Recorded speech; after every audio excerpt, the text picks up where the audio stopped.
안녕하세요. 땡빠입니다. 하늘을 보니 완연한 가을입니다. 다들 잘 지내고 계시나요? 코로나로 인해 이 좋은 날씨에 방콕만 하기가 너무도 아쉬운 2020년의 가을입니다. 우리 조금만 더 힘내보아요. 아자아자! 오늘 나누고자 하는 내용은 바로 심장 수술 전후 부모님들이 자주 하는 질문을 몇 가지 모아봤습니다. 아시다시피 본 땡빠는 의학적 지식이 전무하기에 해당 내용은 아산병원 외래실 앞에 게시되어 있기도 하고 홈페이지를 통해서 확인하실 수 있는 내용임을 알려드립니다. 자, 그럼 한번 시작해 볼까요? 수술 전후 한약을 먹여도 될까요? 실제 선생님들에게 하루 한두 번 여쭤보는 질문이라고 합니다. 수술 전후 환자의 치료 및 영양 상태가 다르기 때문에 병원에서 처방된 약 외에는 반드시 주치 상담이 필요하다고 합니다. 전에 안내드린 오픈 채팅방에는 저와 같이 아이들의 부모님들도 계시지만 흉부외과 선생님도 계시는데 선생님 말씀으로는 양약의 경우 질환에 따라 정확하게 치료를 할 수 있게 타겟팅이 되어 있어 혹 약에 대한 부작용이 반응한다면 역시 정확하게 확인이 가능해 대응할 수 있는데 반해 한약의 경우 체내에 들어올 경우 복합적으로 작용할 우려가 있어 몸에 잘 조화를 이룬다면야 다행이지만 그렇지 않다면 어디서 어떻게 문제가 됐는지 확인 자체가 어렵다고 합니다. 더군다나 심장이 아픈 우리 아이들에게는 더욱 조심스러워야 하는데요. 그래서 가능하면 한약은 피하시는 게 좋다고 봅니다. 수술 후 활동량은 얼마나 제한해야 하나요? 어린아이는 성인과 달라서 활동량을 의식적으로 조절하지 않는다고 합니다. 그래서 수술 후의 활동량을 성인 환자와 같이 지시해 줄 필요가 없답니다. 한마디로 아이 하는 대로 그대로 두는 것이 최선의 방법입니다.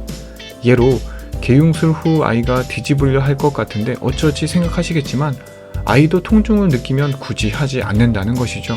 다만 수술 후 뼈가 붙는데 한두 달이라는 시간이 필요하니 그때까지는 큰 충격을 피하는 것이 좋다고 합니다. 아이가 울 때 파래지거나 호흡이 힘들어 보일 때는 어떻게 하나요? 청색증은 입, 구강점막, 손톱, 발톱 주변에 잘 나타납니다. 수술 전이라면 이런 청색증은 울거나 격하게 움직였을 때 심해지는데요. 엘리아도 2차 수술 전까지는 흑토마토가 된 적이 여러 번 있습니다. 수술 후 그런 모습은 거의 본 적이 없습니다. 혹시 선천성 심질환 진단을 받기 전이고 해당 증상이 보일 경우에는 반드시 전문의를 찾으셔서 심장검사를 진행하시면 좋습니다. 선천성 심장병 환자가 비행기를 타도 되나요?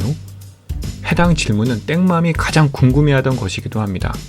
일반적으로 심장병은 비행기 탑승에 문제가 되지 않는다고 합니다.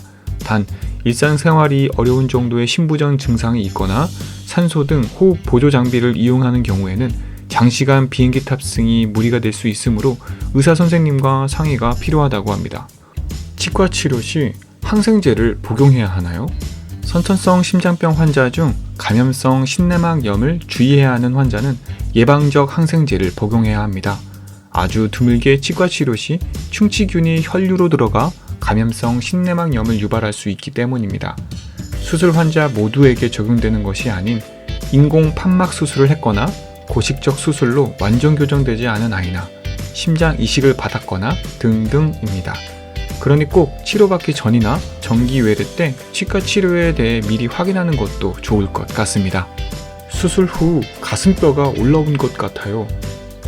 엘리아도 가슴뼈 돌출로 질문했던 내용입니다. 가슴뼈가 붙는 과정에서 돌출되어 보이는 경우가 있다고 합니다.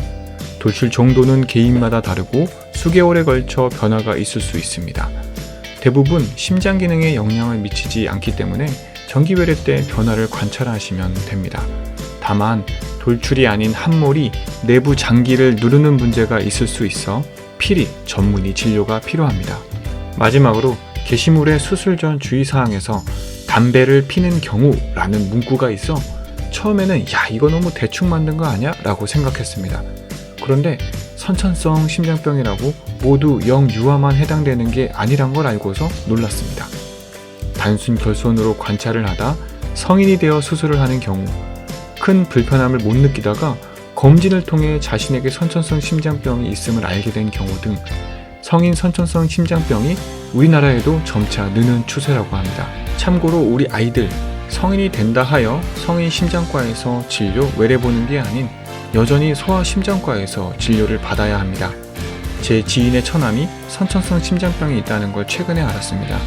그 처남분이 홀로 외래에 보러 가면 아이와 함께 있는 보호자분이 그 처남분에게 아이는 어디 있냐고 묻는다고 합니다. 사정을 이야기하면 대부분 보호자들은 건강하게 성장한 그 처남분을 보고 눈시울이 붉어진다고 합니다. 어렸을 적 수술을 하고 어떻게 키워야 하나 근심 걱정을 하는 우리 같은 부모들에게는 참 큰 희망과도 같아 보입니다. 우리 아이들도 그렇게 잘 커주리라 믿습니다. 아무튼 질문사항이 너무 많아서 영상에 모두 담지는 못했지만 관심이 있으시거나 더 궁금증을 찾으시는 분은 하단에 링크를 걸어 놓겠습니다. 한번 읽어보시면 좋을 것 같습니다. 오늘 내용은 여기까지입니다. 매일매일 더욱 건강해질 우리 아이들을 기대하고 기도합니다. 구독자님과 신청해주신 여러분들 감사합니다. 다음엔 더 좋은 내용으로 찾아오겠습니다. 감사합니다.